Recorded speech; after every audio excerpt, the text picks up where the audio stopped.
Sejam muito bem-vindos ao Com a Palavra TCE de hoje, que vai falar sobre o uso da linguagem simples nos tribunais de contas, inclusive em peças e relatórios de auditoria. Quem já está aqui comigo para explicar melhor esse tema e, claro, falar sobre outros assuntos é o presidente do Comitê Técnico de Gestão da Informação e do Conhecimento do Instituto Rui Barbosa, o conselheiro Sebastião Elvésio. Seja muito bem-vindo, conselheiro, ao nosso programa. Muito obrigado, André. É um prazer e uma honra estar com você. Eu queria começar falando um pouco sobre a sua trajetória, né? O conselheiro Sebastião Elvésio, ele é aposentado do Tribunal de Contas do Estado de Minas Gerais, bacharel em Direito, médico, especialista em controle externo, análise de dados e avaliação da gestão pública e atualmente preside os comitês técnicos de saúde e também de gestão da informação e do conhecimento do Instituto Rui Barbosa, que é o IRB.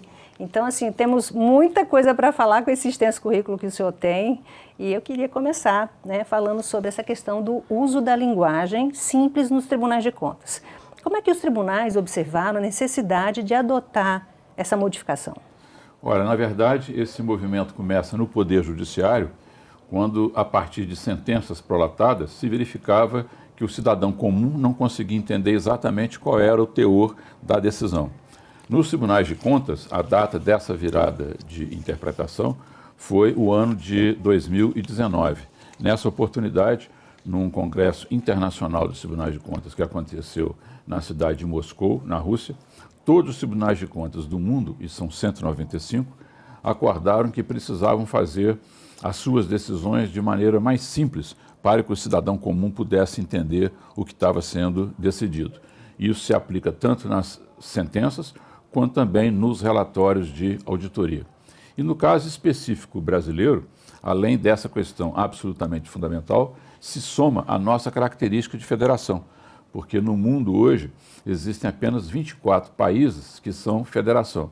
E dessas 24 nações, apenas uma, o Brasil, ela tem um federalismo trino, ou seja, nós temos a União, os estados e os municípios como esferas de poder. Sim. E os tribunais de contas observam essas políticas, a gente chama descentralizadas, muitas vezes financiadas pela União, mas que ocorrem nos municípios, e para fazer essa interpretação precisavam ajustar o seu palavreado ao tipo de leitor que iria se beneficiar desse conhecimento. Ou seja, é uma forma também dos tribunais se aproximarem do cidadão comum, ou seja, da pessoa poder ter acesso a um parecer, a uma auditoria e saber de fato interpretar, né, doutor? Exatamente, André. Eu acho que esse é o espírito, o coração dessa decisão, porque quem é, na teoria da agência, o grande acionista dos tribunais de contas é a sociedade. Os tribunais de contas existem fundamentalmente com o propósito de melhorar a administração pública a favor do cidadão. Então, se a gente consegue fazer com que a pessoa que integra um Conselho Municipal de Saúde, que integra um Conselho Municipal de Educação, agregar valor à sua decisão, a gente está empoderando o controle social e, muito claramente, fortalecendo o princípio democrático. Agora, o senhor acha que vai ser fácil, digamos assim, essa adaptação? Como é que os tribunais estão colocando em prática essa linguagem mais simples, digamos assim? Pois é, André, já estamos aí com 5 anos dessa decisão, né? A partir de 2019, nós começamos ainda de uma maneira mais parcial, mas no congresso, que por coincidência aconteceu aqui no Brasil, no Rio de Janeiro, em 2022, para você ter uma ideia, o tema fundamental do Congresso foi voz global, entendendo que os tribunais de contas têm que harmonizar a sua manifestação e falar de maneira que o cidadão de cada um desses países possa entender. Então, sim, desses últimos 2 anos para cá, nós percebemos um esforço muito grande de todos os tribunais de contas, especialmente pela área da comunicação, a elaborar textos em que a pessoa possa, sem ter nenhum estudo de contabilidade, nenhum estudo de administração pública, entender a relevância e a utilidade daquilo que está sendo decidido. Perfeito. Esse ano, né, em 2024, começa um novo ciclo do marco de medição de desempenho dos tribunais de contas. Primeiro, explica para a gente o que é o marco, qual a importância dele, para depois a gente desmiuçar um pouco mais sobre isso. O marco de medição é um produto que nós temos assim, um enorme orgulho, porque essa expressão, marco de medição e desempenho dos tribunais de contas, é uma adaptação a uma ferramenta internacional que chama SAI-PMF, que é aplicada também aos outros tribunais de contas do mundo. Então, com a adoção, e hoje ela é aplicada nos 33 tribunais de contas do Brasil, qual que é a maravilha que acontece? Um tribunal de contas faz a revisão do outro tribunal de contas. Então, nós observamos se o planejamento estratégico, por exemplo, aqui do Tribunal de Contas do Rio Grande do Norte, está caminhando adequadamente, e quem vem fazer essa fiscalização são os colegas, por exemplo, da Bahia, do Paraná. Então, isso é uma prática muito comum na Europa, que nós chamamos de peer review, revisão de pares, em que um ajuda a melhorar o outro. E no caso brasileiro, apesar dessa ferramenta ser muito nova, nós temos aí 11 anos apenas da sua aplicação, e agora, nesse momento, ontem em São Paulo, está sendo feita uma capacitação para que os nossos técnicos possam aplicar a versão de 2024, o avanço foi impressionante. O que nós temos de melhoria no desempenho dos tribunais de contas do Brasil, a partir do marco de medição, é sensacional. Há quanto tempo é feito o marco? Começamos em 2013. 2013. Foi o primeiro projeto de atualização. Então, agora, em 2024, nós estamos completando 11 anos da aplicação dessa ferramenta. Eu anotei aqui, são 21 indicadores, né, 40 critérios que são avaliados, ou seja, é uma verdadeira forma do tribunal se autoavaliar e também observar como que está o desempenho do outro tribunal enfim, se desenvolver a partir disso, né? Exatamente, André, você foi no ponto fulcral. O objetivo do marco de medição não é ranquear os tribunais de contas, mas ele é muito útil para cada tribunal com ele mesmo. O presidente recebe um relatório dessa comissão de avaliação e aponta claramente quais metas, quais indicadores que estão andando ou aqueles que estão precisando de mudar a governança do tribunal para que eles sejam contemplados. E esse trabalho é feito hoje em todos os tribunais de contas do mundo. Então, dá oportunidade daquela figura maravilhosa do benchmark. Você Sim. pode comparar, por exemplo, um Tribunal de Contas do Brasil com um Tribunal de Contas na Espanha, na Grécia, enfim, você tem essa ferramenta que ela é universal. Perfeito. Doutor Elvésio, o senhor como especialista, né, na área de controle externo, como é que o senhor avalia a entrega dos tribunais, ou seja, a questão do controle externo desenvolvido pelos tribunais de contas hoje no país? Em que patamar que nós estamos e como é que está essa entrega para a sociedade? Pois é, eu costumo sempre classificar os nossos tribunais de contas em 3 momentos de maturidade. Eu acho que na nossa história, desde lá da criação nossa com o então ministro da Fazenda, Rui Barbosa, e depois com o Cerzedelo Correia, que fez o decreto para a criação dos tribunais de contas, nós viemos ao longo do tempo caminhando numa velocidade um pouco inferior ao desejado. Mas exatamente a partir do marco de medição, eu sempre cito essa linha do tempo, a partir de 2013, os tribunais de contas do Brasil tiveram um avanço espetacular. Não apenas na abrangência dos seus trabalhos, a gente que tinha muito foco na chamada auditoria de conformidade, Sim. que era o compliance, né? A gente passou a exercitar a auditoria operacional, que a gente chama também em outros países de auditoria de performance ou auditoria de rendimento, ou seja, é uma auditoria que procura estudar algum tema que possa melhorar. E isso tem sido impressionante como que essa presença dos tribunais de contas tem melhorado uma série enorme de atributos que são avaliados nas chamadas auditorias operacionais. Hoje, por exemplo, o Tribunal de Contas dos Estados Unidos, ele gasta 85% do seu esforço em avaliação de auditorias operacionais e avaliação de políticas públicas. A média brasileira ainda está em torno de 65%.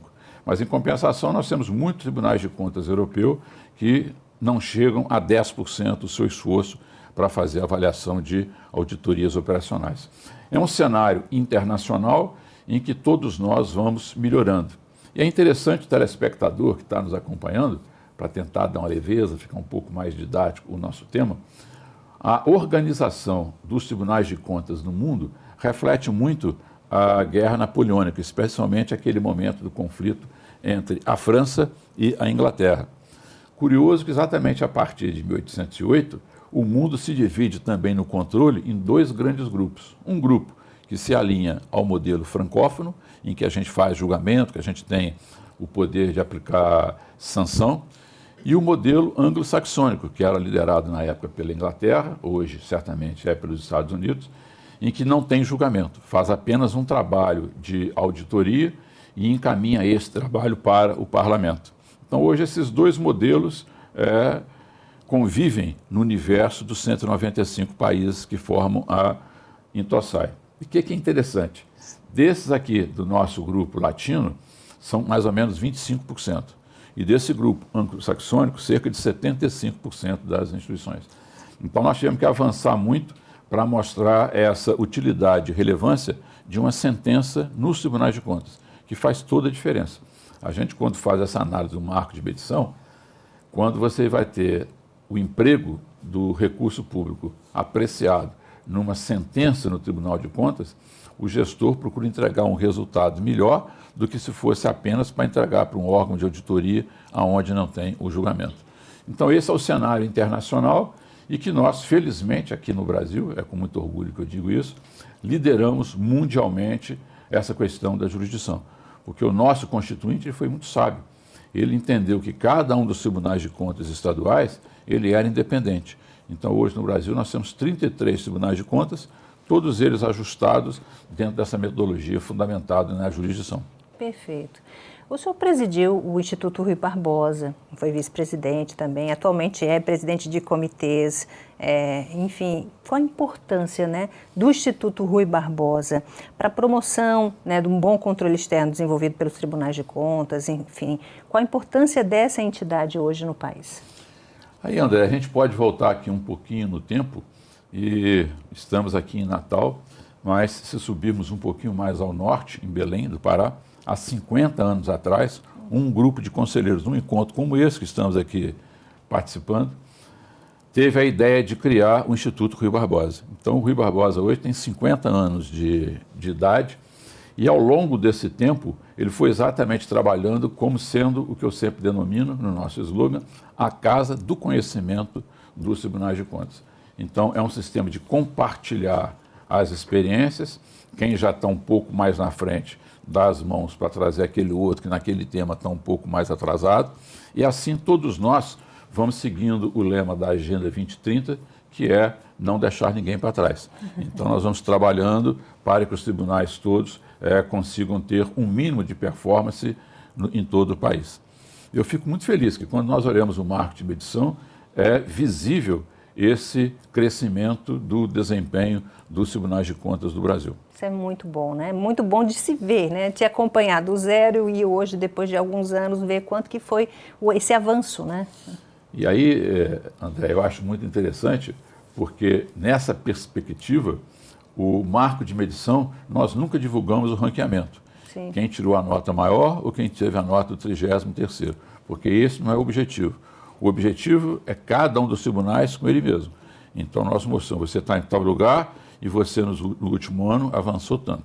E isso foi muito bom porque não criou, naquele momento de implantação, nenhum tipo de cisânia, nenhum tipo de disputa para que se pudesse, esse é o melhor tribunal. Sim, esse não era o espírito do marco de medição, era melhorar o sistema como um todo, né? Isso é perfeito, porque eu sou da área de comunicação, por exemplo, e vejo isso na prática, né? Então, assim, a gente é do setor de comunicação, precisa atender vários critérios ali para você ter, você se compara com o do outro ano, por exemplo, e vê se você melhorou, se você progrediu, se você está estagnado. Isso é muito importante para a equipe que trabalha, né, com o produto, e ver se você está avançando, se de fato os projetos que você vem desenvolvendo estão surtindo efeito. Então, realmente é um belo trabalho. É assim. E aí, André, a gente tem uma expressão que eu particularmente gosto muito dentro da Intosai, que é liderar pelo exemplo. Então, se eu quero que o sistema de comunicação aqui do Tribunal de Contas do Estado do Rio Grande do Norte possa ir aprimorando, eu também tenho que dar os meios. Porque não adianta nada você querer criar uma meta, mas não dar a condição para que aquela meta seja atendida. Então, traz para essa administração dos tribunais de contas toda aquela ideia de governança. Uma ideia da governança do controle externo brasileiro. E esse talvez tenha sido, assim, ao longo desse tempo, a consolidação mais constatada que nós tivemos. Exatamente essa coisa que os 33 tribunais de contas do Brasil melhoraram. Vai desde o TCU, que é o Tribunal de Contas do Governo Federal, até o Tribunal de Contas, por exemplo, do município do Rio ou do município de São Paulo, que atende a uma cidade só. Mas todos nós sabemos que é uma cidade com um orçamento e populações enormes. Exatamente. Doutor Vécio, o senhor é médico de formação e é doutor em saúde coletiva. Eu dei uma olhada sobre isso e atualmente preside, né, o Comitê de Saúde do IRB, do Instituto Rui Barbosa. Quais são as ações, né, nessa área de saúde que vocês estão desenvolvendo através do IRB, assim, ou que vocês estão promovendo, estimulando de alguma forma? Os olhos de vocês estão atentos para onde? Você, André, citou assim, uma experiência vivencial que para mim foi muito interessante. Eu costumo muito me identificar com aquela música do Raul Seixas, da Metamorfose Ambulante. Né? Eu realmente comecei a minha vida como médico. Eu era praticamente quase que um médico mais cientista, porque eu trabalhava com os prematuros que nasciam com muito baixo peso. Depois, no momento de redemocratização do país, eu recebi um convite do então candidato a governador em Minas Gerais, Tancredo Neves, para fazer a militância na política. E talvez tenha sido uma das decisões mais acertadas que tomei, porque hoje eu queria falar especialmente para os jovens que nos acompanham e que certamente não vivenciaram aquele momento da redemocratização, como é que é importante um país viver num regime democrático. Então, esse trabalho, junto com o governador Tancredo Neves, me permitiu perceber que, além da minha formação de médico, e ali estava se pronunciando a convocação da Constituinte, que eu precisava fazer o curso de Direito. Então, eu fui fazer o curso de Direito já com essa possibilidade de ser um constituinte. E, felizmente, fui, e foi um momento muito rico, de muito aprendizado, em que partimos de uma folha em branco e colocamos ali todos os anseios, todos os desejos da sociedade brasileira, fazendo a nossa Constituição. Essa Constituição teve, então, esse primeiro compromisso, que você identificou bem, que foi um compromisso de redemocratizar, de nos colocarmos no leito do rio da democracia. Mais à frente um pouquinho, nós percebemos que não bastava ter apenas a democracia. Era preciso que nós tivéssemos serviços públicos que entregassem valor para a população. E vem a emenda constitucional de 1998, muito trabalhada na época pelo ministro Bresser Pereira, trazendo o princípio da eficiência para a ação do controle, para a ação da administração pública. Esse é um marco, porque a partir de 98, e nós estamos falando de uma quadra histórica muito recente, de 26 anos atrás, nós começamos a ter preocupação com os produtos que poderiam transformar a vida das pessoas. Né? Então, hoje, se você estivesse me perguntando qual seria a política pública mais exitosa do nosso país, que os constituintes tiveram essa percepção, eu não teria dúvida de apontar o Sistema Único de Saúde. Sim. Não tem outro país no mundo com a população superior a 100 milhões de habitantes que ofereça um plano de saúde universal. Todos nós sabemos, e agora nesses tempos da Covid-19, nós vimos a importância da estrutura estatal para poder dar conta desse problema. Agora não podemos adormecer. Volto ao início da conversa. Nós temos que ter ferramentas para medição, e isso hoje a gente está trabalhando muito no Instituto Rui Barbosa, para poder definir o que é um hospital eficiente, o que é uma UPA eficiente, né? As medicações. Hoje, um grande flagelo que nós encontramos é o preço dos remédios. Verdade. É impressionante, André. Se você fizer um estudo, a inflação medicamentosa dos mesmos remédios, e não é só no Brasil não, mas fundamentalmente entre nós, ela cresce mais de 30% acima da inflação medida por IPCA, por exemplo. Então, essa é uma questão que tem nos ocupado muito o nosso esforço de inteligência. Um banco de preços da saúde para que a gente possa regular essa aquisição de medicamentos para a população brasileira. Porque aqui no Rio Grande do Norte, como lá em Minas Gerais, você tem municípios como a capital, que tem um poder de compra muito grande, mas você tem municípios com em torno de 1.000, 1.500 habitantes, né? E hoje, por exemplo, para internar, hospitalizar uma pessoa, o índice é em torno de 6%. Então, se eu tiver uma população de 2.000 habitantes no município, eu sei que ali durante o ano vão ser hospitalizadas 12 pessoas, ou seja, uma pessoa por mês. Não tem condição de você ter um hospital montado para atender uma pessoa. Então, essa necessidade da gente fazer a hierarquização e a regionalização desse atendimento. Esse é o grande desafio de hoje. É o grande desafio e é onde vocês estão de olhos bem atentos, né, e bem abertos. Eu soube também que o senhor está visitando os tribunais de contas do todo o país, né, e falando sempre sobre o indicador de desenvolvimento municipal. Eu queria que o senhor explicasse, falasse um pouco mais sobre isso e o que é esse trabalho, qual a importância dele na prática para as cidades, para os municípios. Olha, André, esse tema ele é vital para o nosso país. Por quê? As compras públicas, e isso nós temos que mudar a mentalidade do controle externo, não são um mero ato administrativo.